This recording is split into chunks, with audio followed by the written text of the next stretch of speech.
Python is an interpreted language. After every execution of an instruction, we'll get a response to know whether there's an error in the syntax or the semantics of the language, which makes it easier at the time of execution, since we know exactly where the error is. For a very huge program, having the errors come at the last makes it more difficult to spot out where the error is. So we first go on to the basics, the sort of programming instructions and commands that we will be using while programming in the Py. First of all, to create a new Python file from the terminal, at the Raspberry Pi desktop, if you can see, there is an LX terminal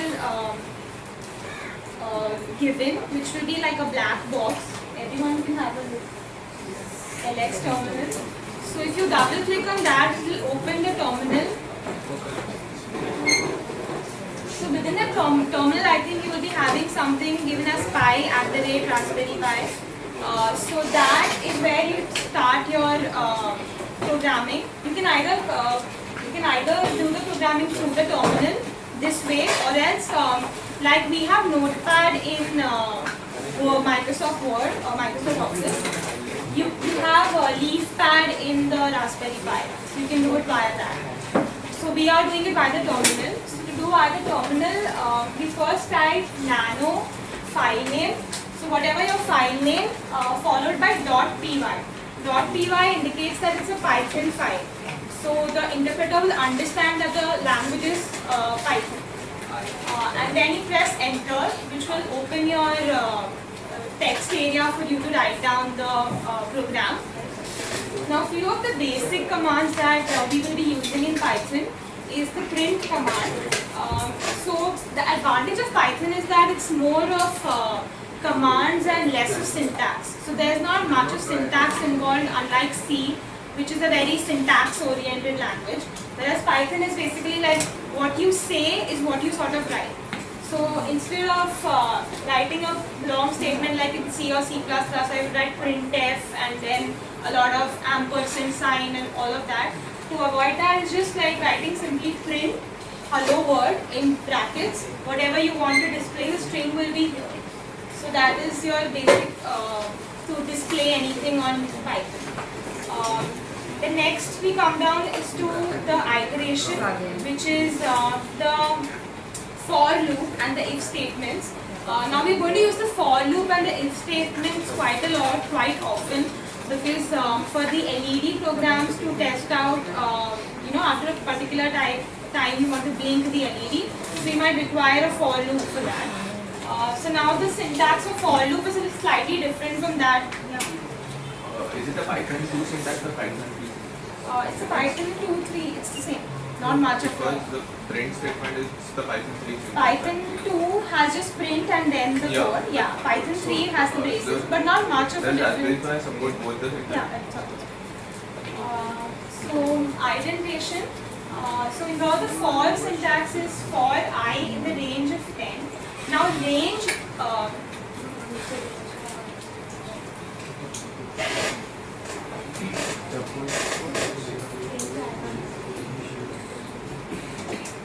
So range, the range is basically an integer type data iterable. So when we say for I in range and something in the braces, it indicates we can either write for range and just 10, which means that it will have it start from 0 to 9. That is 10 is 10 minus 1. So it will execute it actually 10 times, but starting from 0. So that's how you use your range command for the for. And I is just a variable name. You can give it any name, I, P, anything will do. So it will basically, that I will go from 0 to 9. So that's how your for loop works. And a very important thing in the for loop is the indentation. There is no braces like what we have in C. It's all indentation. So if you do an indentation, it indicates that these two statements are within the for. So print A would give you a result AB, AB, which means that these two will be executed within the for. Whereas if you have a print statement starting from here, which means that only print A is within the for. So that means you'll get output which is A and B. So this is getting executed twice, and this will be executed only once because it's outside the for. So that is your for. Variables is similar to what we have in C. There's not much of a difference. You just don't need to specify any type like string or anything like that. There's no data type variable over here. You will have to just type name Bob. So if you put this, the quotes, it indicates a string. So yeah, so this will become a string variable and this will become an integer variable. Yeah, so basic increment, decrement options are all the same. Age plus equal to 1 will basically add age by 1, which will give you 16, and then you can just print the result. So like if you see, there's just writing age. There's no like giving the address, and it's not as syntax oriented as you had at C.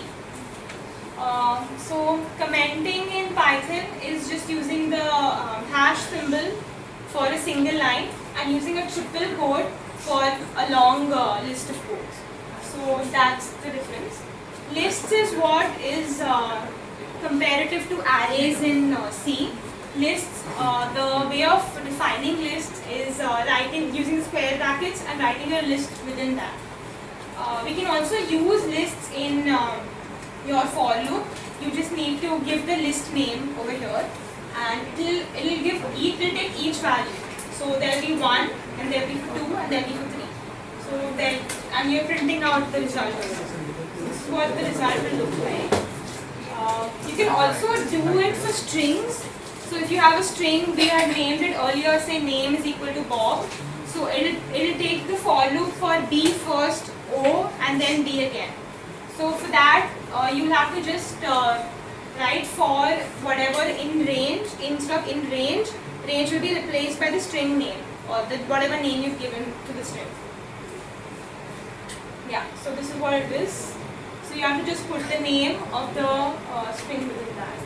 And then for each character, it's going to print out, it'll first print B, then I, then N, then G, then O. Range is what I already explained. You cannot use anything like an integer directly without the range command within. So you cannot say that for I in 3. It's not going to understand that. You have to use for I in range 3. So that means it will execute from 0 to 2. So that is something that you need to keep in mind. Length. So if you want to find the length of a string, you need to use the len and in braces your string name. And then just print it out if you want to print it. If statements. Now again, if is also has a lot of importance on the indentation. There are no braces, similar to for. You don't require those braces that you would require in C for a condition. So you can just write the condition if followed by the condition. But an important thing is that you need to use the colon. After every if or else or for statement, colon is necessary. Otherwise, it's going to give you a syntax error for that. So again, there's an indentation over here, which means that this print statement and this print statement are within the if. And now the else is not within the if. It's not a nested loop. So that's why it's outside that. So the indentation follows that. And again, as I said, you need to use you need to use the colon. So again, else is using the colon. And this print statement and this print statement is for the else. So yeah, so the output would be so the output would be nice. If the length is greater than 3, it'll print out nice name and then the name, which is the string. If it's not, then it'll print out that's a short name and then name. Now one of the most important things that we are going to use in Python is the import statement. So what does import do basically? It imports any of the modules which might be saved in any of the search list. Now what does the search path contain? It contains the list of directories that we might use. Like for strings, there are a lot of functions in strings like concatenate, or capitalize or uppercase. So all of these, there are already built-in functions for that, and there's a string module in Python.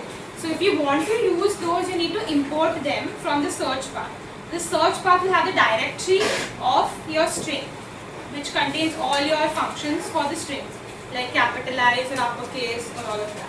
So for that, you have to import string. So similarly, here this is just an example where we are importing some sort of module. Here we have done the import support module, and we create an object of that into support.print function, which is supported by the support module. So here in our programs, we will be using what is known as the time function. So we have to import that. So that gives us functions such as sleep. For for LED blinking, we might put the LED to blink for 3 seconds. So that we'll have to create an object, some sort of object, and then do dot sleep. So that will then put the LED, and inside that we'll be writing how many seconds do you want it to sleep, or what function it's supposed to do. So the time directory is something that we are going to be using. So to import that, we need the import function. Yeah. So now finally, after we've written the code, we need to execute it. So we'll get out of that. I'll show you how we do that, getting out of the nano page. But again, when we are back to the command line, which is where you write it, which is where it's pi@raspberry pi. When we are back to that window, to execute the file, we need to first write Python, which is this Python, then followed by your file name. So you have Python, whatever your file.py. That's how you execute from the command line a Python. So this is the program for blinking LED. Now, as she explained, there are some packages which we need to import. Now this rpi.gpio package, there are 40 pins in this general purpose input output slot. So for making this work, we first import rpi.gpio as GPIO module. Then, as she said, for sleeping, making the LED sleep for some time, we are importing time module. Then after that, we are creating an object of this GPIO. So we do that by GPIO.setMode. SetMode is a method which will set the GPIO number, GPIO pins number, as and when we allot them the functions. So setMode is GPIO.board. Then after that, GPIO.setup. Now this instruction will set pin number 12 to be your output pin. So we do that by GPIO.out. After that, we have now the pin number 12 will act as the output pin. So if you connect the LED to it, it will either be on or in off state. So we do that by GPIO.output. This will output pin number 12 to 0. Now we are first setting it to 0, so the LED will be off. Then after that, we are again turning the LED on by setting this field to 1. Then we are making the LED to sleep for just 3 seconds. Now this is just a one iteration, but if you want, you can use a for loop and run it in iterative mode, so that it will blink on continuously, on and off. And GPIO.cleanup, this will clean up all the pins which we have already set, so that if you write any other program after this will get executed. So this is just a basic program, and if I run it,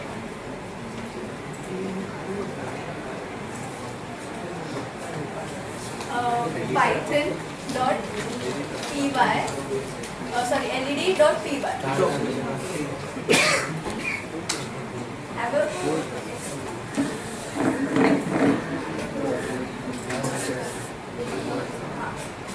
So while executing the program, you need to be a super user. Now there are two users. One is the normal user and the second is the root user.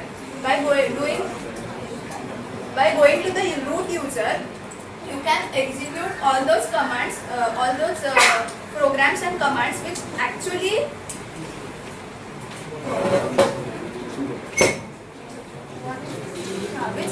What you do, you just increase the font size, no? You have a preference there. Go to the preference option. Edit the preference here. Preference में you go there and then you make it 20 or so.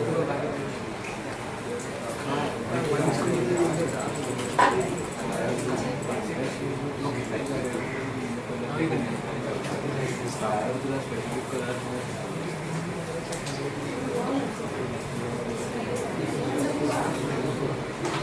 Okay, so now you are a root user, so you can now execute your program. Root user, you can go to the root user by typing sudo space -s. Sudo is the command which lets you be the super user of your system, so that you can modify your system if you want. Then you just please repeat this portion. This changing of this mode. How to change so when you enter the terminal, you will be seeing something like this, the prompt like this, pi@raspberry Pi. So this is the normal prompt through which you can do almost anything, but you are not the super user. So if you want to do any system related operations which actually involves modifying some pins or some what. Modifying the pins or sort of using the UART or the camera or something like that. That Any you can't program do that by involves using that. a normal user. You need to be a super user for that. So you can be a super user by using this command sudo space -s. Now sometimes it may ask you for a password. So here it did not, so it's fine. But if it does ask you for a password, then you previously it might have installed some sort of password, so that you have to enter that. But here it does not ask us, so we get the hash prompt, and there we then try. First it was a dollar prompt. After you be a super user, you will see a hash prompt. So it will be clear that you are a super user now. So after that, to execute your program which you have previously written, you type python.led.py, python space led.py. Now when you execute, you will see the LED which for 3 glows seconds. for 3 seconds and then it switched off. Can you see? I'll just take it. For those who didn't, here it is.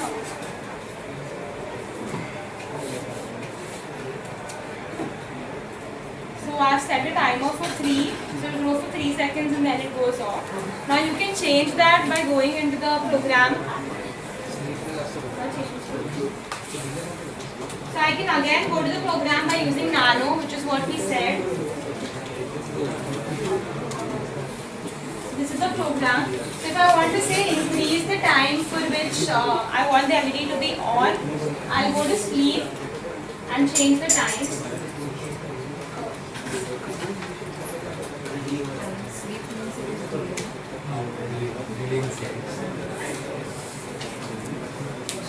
And then we do Control X to exit.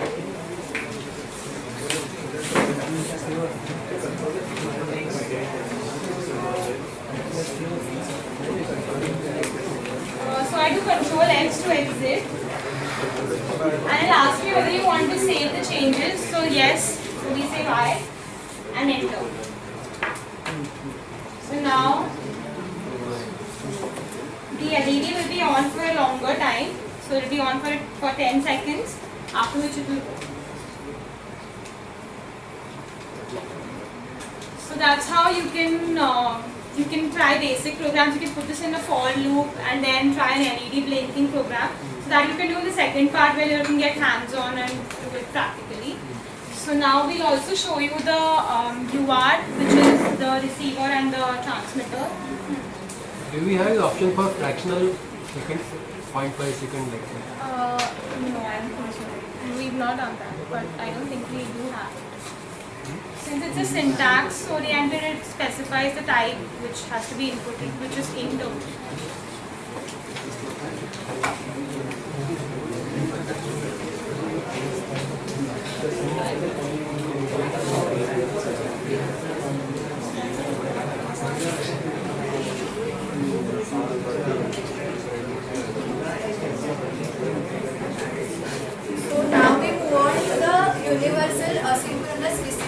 transmitter. This is basically a serial communication which we are performing right now. There is one serial transmitter and one receiver. In this program, what we are doing is we are connecting the transmitter to the receiver. So we are getting what we are sending on the same board. So for doing that, we first import the serial module for the serial communication. After that, we import time as usual. Then we create one object of the module serial called serial.serial, and we are setting the particular port. This is a serial port, name of the serial port, and we are setting this particular serial port as our port in our program. Then we are using a for loop for printing continuously number 5. Now what we are doing in this, we are going from range 0 to 10. So this will print 5 10 times.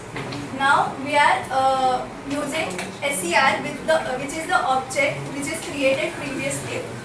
Now SCR.write will write a string 5, that is a number. You can write any number in this. So it will write this particular 5 onto the serial port, this particular serial.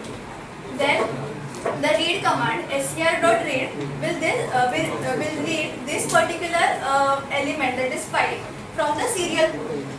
Now as we have read this, we'll just print the read which we have already read. Now after that, we'll make the program to go sleep for 3 seconds. So what this particular program will do, it will read 5, it will first write 5 onto the serial port, then read the same 5 and then print it, then sleep for the 3 seconds, and then again do the same. And after that we close the object.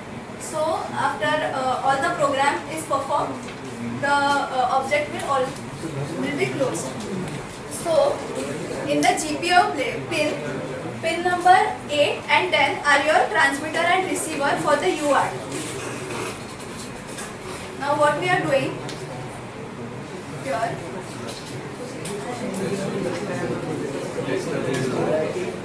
we are connecting the pin number 8 and 10 to one another. So the receiver, so the transmitter will be connected to its own receiver. Null modem. The transmitter is connected back to the receiver. CXD is connected to RXD of its own. Whatever you are transmitting, you will get it back. Yeah. So now when we execute it, python space UART.py, you can see it prints 5. Then after 3 seconds, it will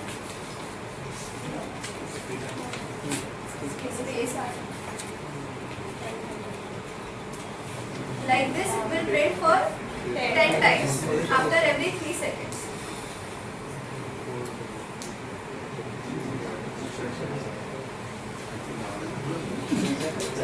This basically demonstrate your receiver transmitter of your Raspberry Pi. You can write more complex programs to then make it work according to what your requirement is.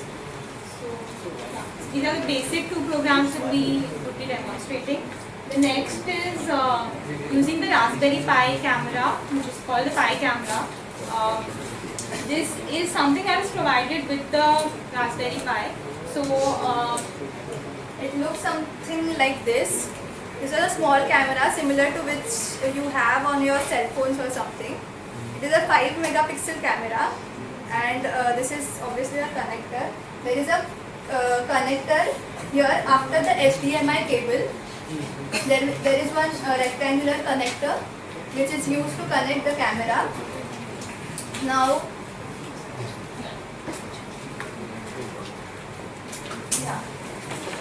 there is a way to connect this camera. There is one in here downside. There is one shiny part and one blue part. You need to insert the shiny part facing the HDMI cable port and insert this way, and then press it up so that it gets fixed into the slot. So after this,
Yeah, as I discussed previously, it looks something like this.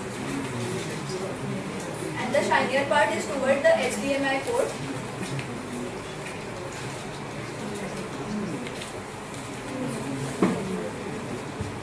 So, after you insert the camera inside, you need to enable the camera so that you can capture the images.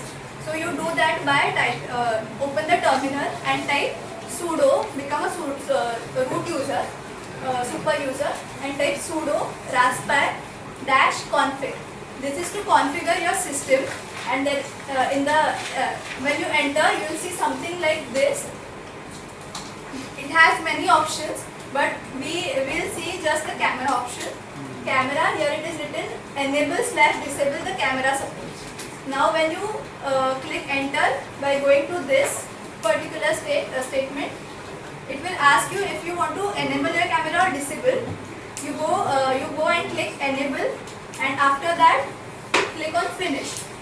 After that, it will ask you if you want to reboot your system or not. Do reboot your system, so the changes you made will get saved onto the system. After you reboot the system, you can now use your camera. There are some simple commands that will tell you how to take simple images using your camera. The first is raspi still. With this command, you can capture any image if you want. So raspi still is just a command, and after that there are some arguments which you can write, which will differentiate all this. Raspi still, if you use -o and then image then .jpeg, -o will save your image onto the system. If you write -t, this is for previewing. So if you write -t and then this is a time in milliseconds, so it is basically 2 seconds. So if you write raspi still -t 2000, then it will show the preview of the camera for 2 seconds, and then it will save the image after 2 seconds by name image.jpg if we are using -o. Then if you want, you can edit the width and height of your image and set it to particular value. Then this is just the same. Yeah, if you can change also the quality of your image by -q and set the quality. This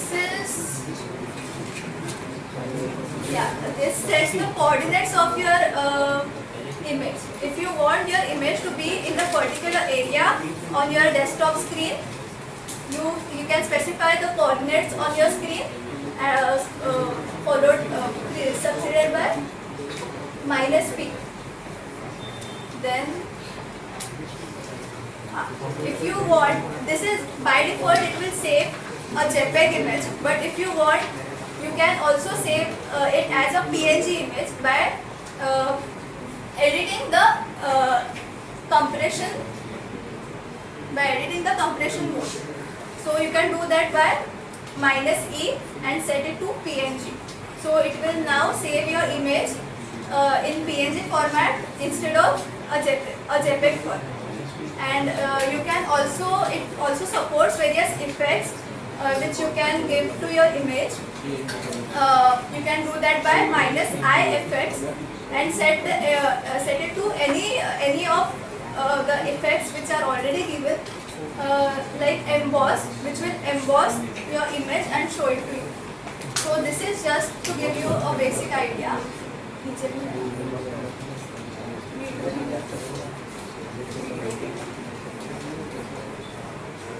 So this is regarding the image.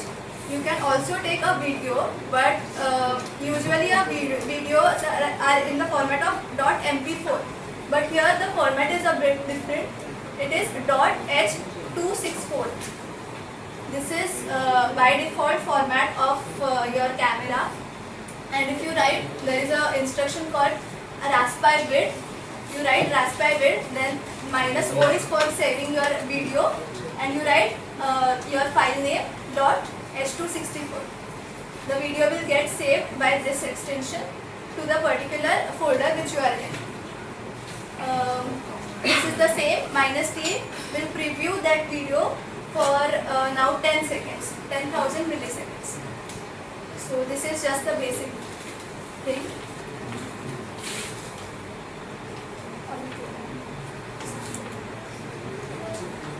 Now we'll show you how to capture image, and we have done an application which detects the motion of the which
So now go to terminal. First we'll enable the camera. We have already connected it. So write sudo space raspberry cam dash config.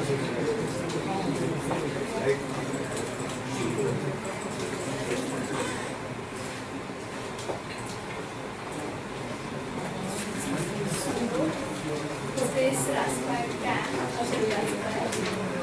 dash config. After entering, you will see something like this. There is one option of enable camera. Enter onto this option. Set it to enable. Then go to finish and finish the. It will ask for you to reboot the system. Click yes. So now the system will get rebooted.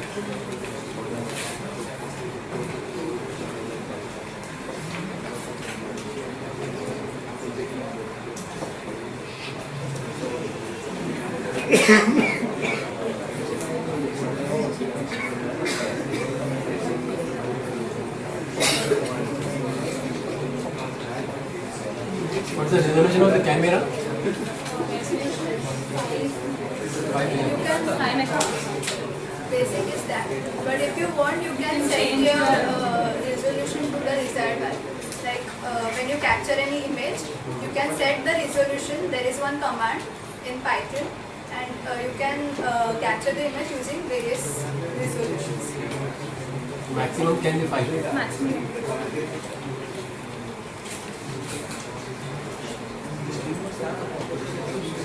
Now we have already enabled our camera. So you type Raspberry space -o space image name .jpg.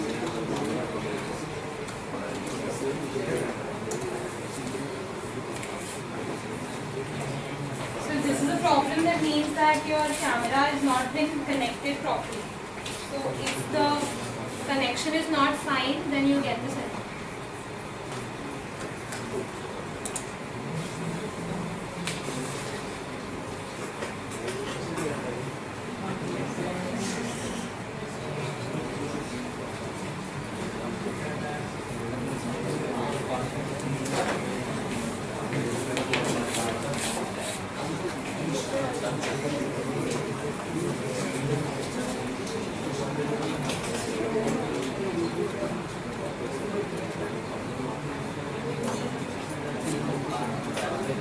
Also, one more thing I'd like to note at this point is that for your camera to function, you need a charger which the power supply should be more than having a current rating of at least 1 amp. Because otherwise the current drawn by the camera is much more, which is not sufficient for the OS to itself work. So that's why in case that your charging point is less than that, then your Raspberry Pi will again reboot because it's not able to provide the required power to run the camera.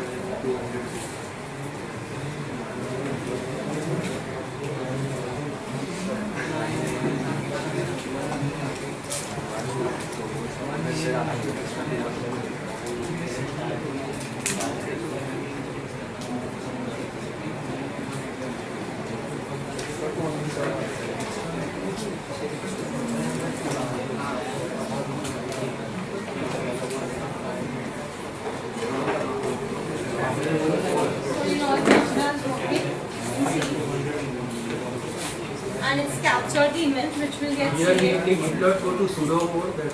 No, we don't need to go to sudo because you're not making any changes to the system as such. In that you're invoking some functions and you're using the GPIO pins. That's why we had to go to the sudo.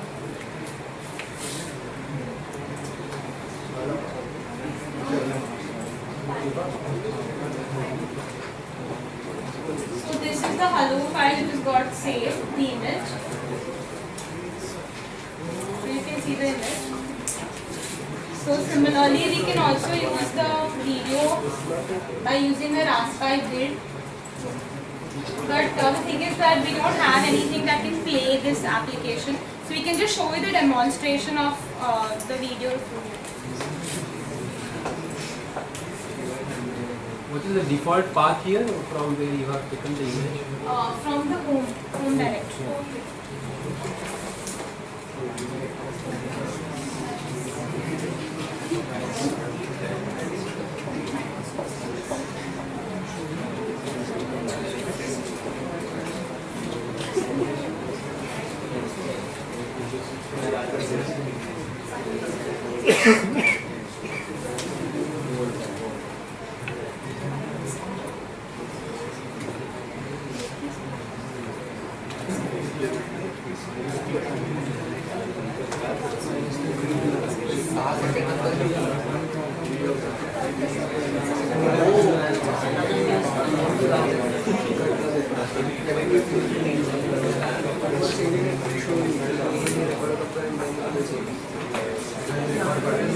It's recording for 5 seconds, so you can change your time accordingly. So that'll get saved again in the file manager, but we don't have an application to show you the video. But you can see that it must have generated the file.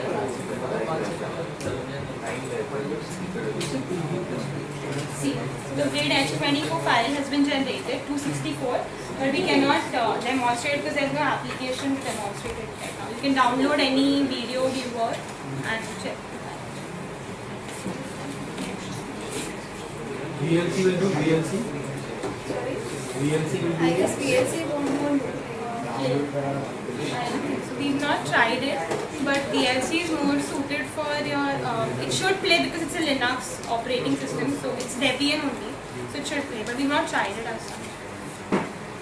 So now we show you a program which we've written for motion detection. So using the same Raspberry Cam and using the commands, we show you the Python program that we wrote for the motion detection.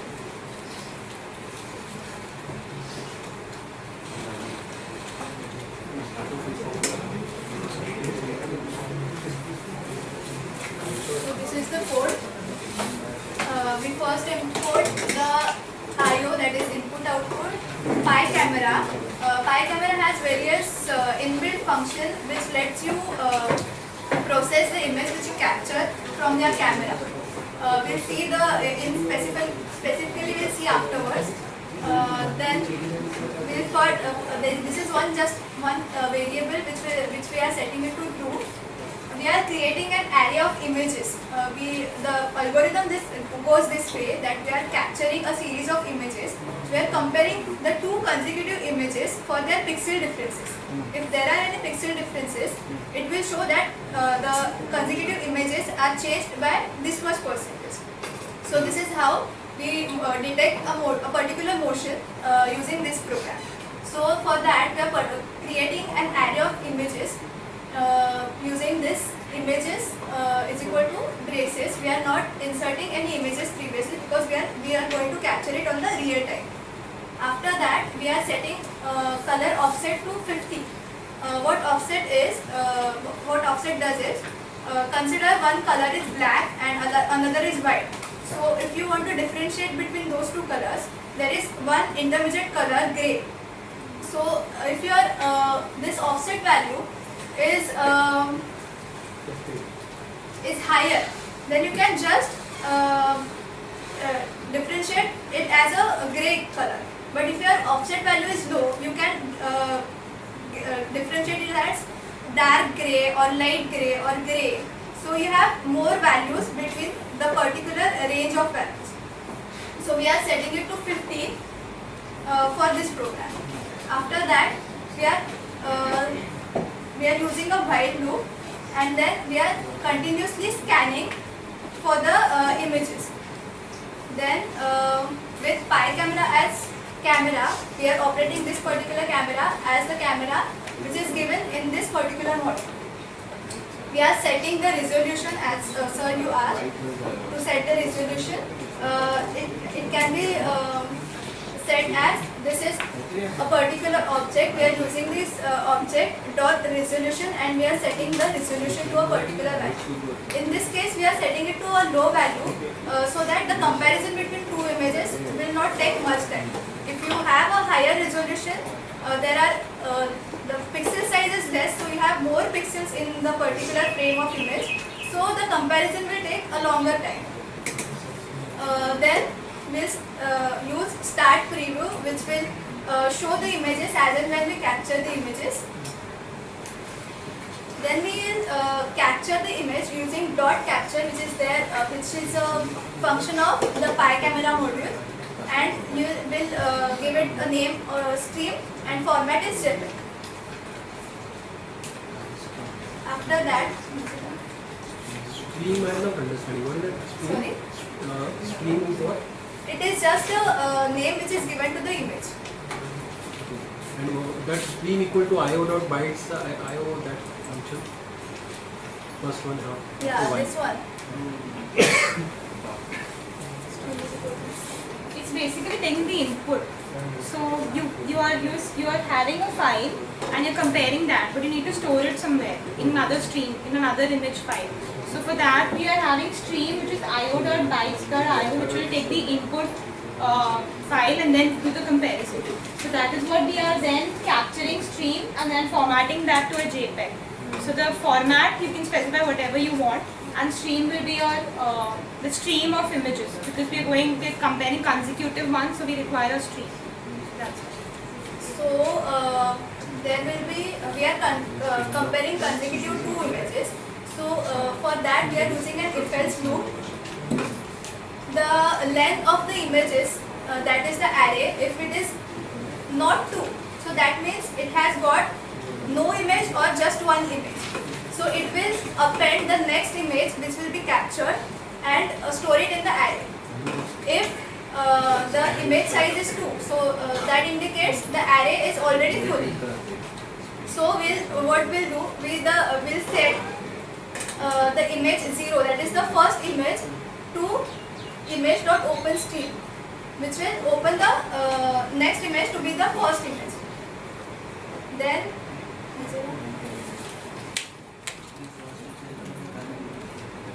so if we have a screen like this, there is one x-axis and y-axis. So what we'll do is we start from x0 and y0, which is the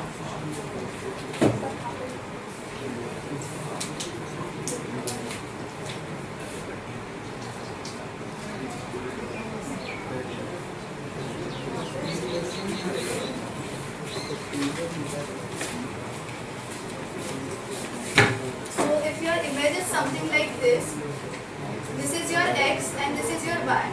So what we are doing is we are starting from x is equal to 0 and y is equal to 0, which is this particular point. And we are traversing first, we are getting this pixel. There is one more image, we are comparing particular pixels, which is x0, y0. If there are any differences, I'll show what we'll do. But then we'll go to x1, y0. We'll traverse through this row. Then what we'll do, we'll set again the y to 0. This is y0, but x is equal. This is y. This is x. What we'll do is we'll set the y to again to 0 and x to 1. Then we'll traverse this row. Like this way, we'll go all the rows through this pixel till we reach the end of the image. And we'll check for the differences. So we'll do that by first we'll set x to 0, y to 0 and pixel difference to 0. Then while the length of the image is not equal to 1, this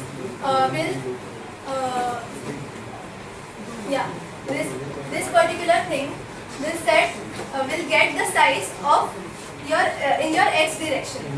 Image is dot 0 is your first image and dot size dot 0 is your size in x direction.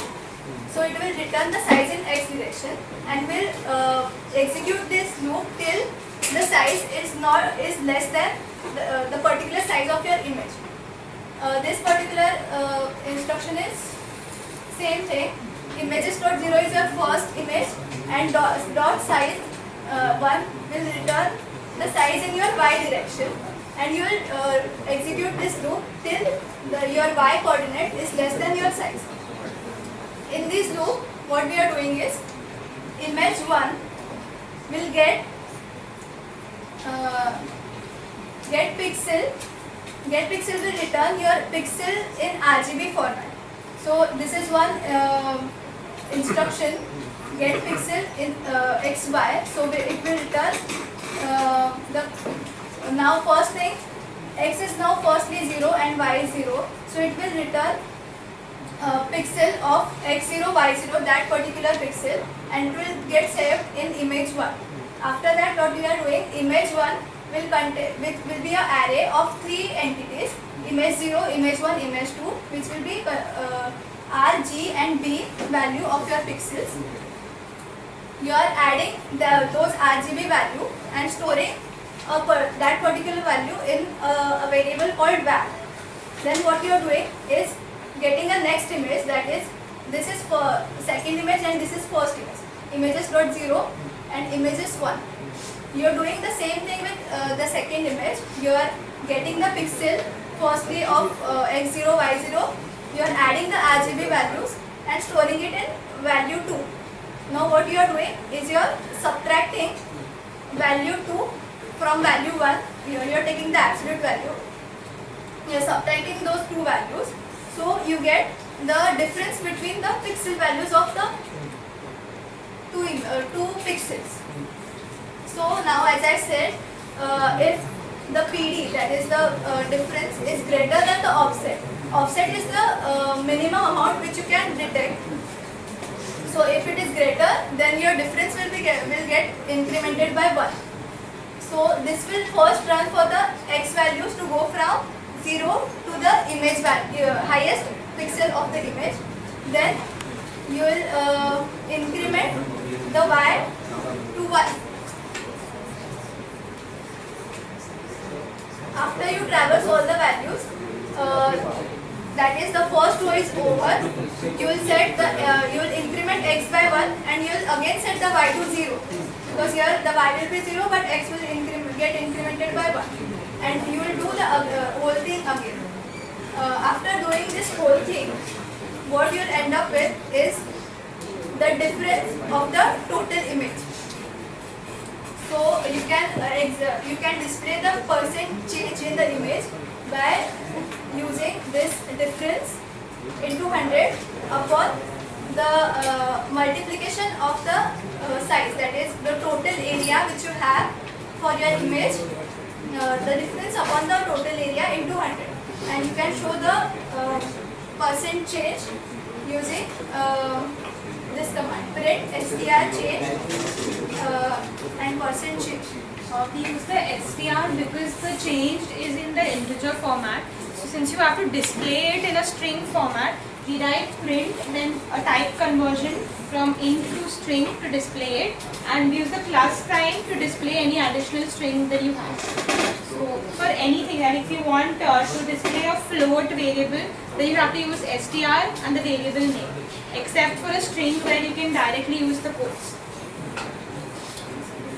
So we'll execute this.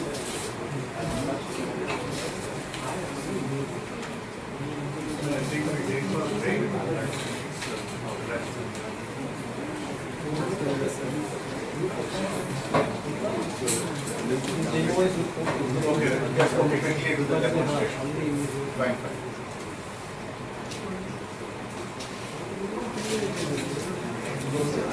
So it's showing the change, as you can see. Since she's moving it, so you can see the change. If I keep it like this, The change is reduced. So it's showing a 0% change. because the images are same. And since we use scan to be true always, it's an infinite loop. So until you escape from it, it's going to continue. So to escape from it, we just use Control C. And we're out. So that is the demonstration for motion detection where we use the pi character.